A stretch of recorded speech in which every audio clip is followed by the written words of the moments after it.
Alors, au CNED, en recherche et développement, on travaille dans une logique de prospective des nouvelles technologies. Et ça inclut la réalité virtuelle. Alors, on sait aujourd'hui que la réalité virtuelle, cette technologie n'est pas suffisamment démocratisée, mais on peut supposer qu'elle le sera très rapidement.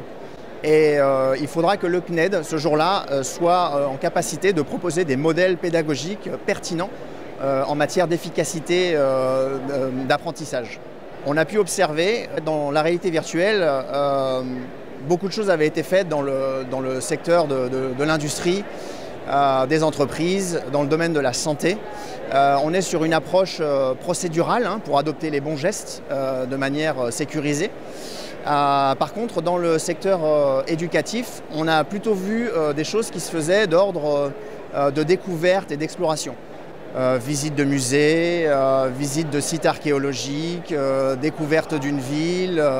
Et ce que nous, on a voulu faire, en fait, c'est utiliser la réalité virtuelle au service d'un véritable progrès d'apprentissage pour les étudiants.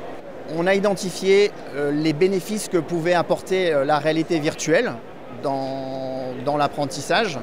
Et ces bénéfices, on a voulu les vérifier à travers des scénarios qu'on a produits dans la réalité virtuelle. Ces bénéfices, c'est les hypothèses qu'on s'est posées, c'est l'immersion sensorielle favorise l'ancrage mémoriel, une démarche expérientielle à travers une résolution de problèmes pouvait faciliter les apprentissages, un engagement fort de l'apprenant qui doit prendre des décisions pour avancer dans le scénario et atteindre un objectif concret, donc les pédagogies actives. Est-ce qu'on pouvait travailler ça à travers la réalité virtuelle? Voilà, ce sont toutes ces questions que nous nous sommes posées, que nous avons voulu vérifier dans des scénarios que nous avons construits en réalité virtuelle.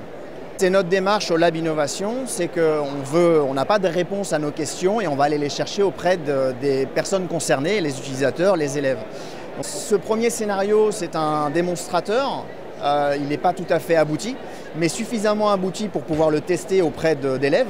Donc, ce premier scénario, il porte sur les solides, le calcul des volumes, la construction de structures avec différentes formes géométriques.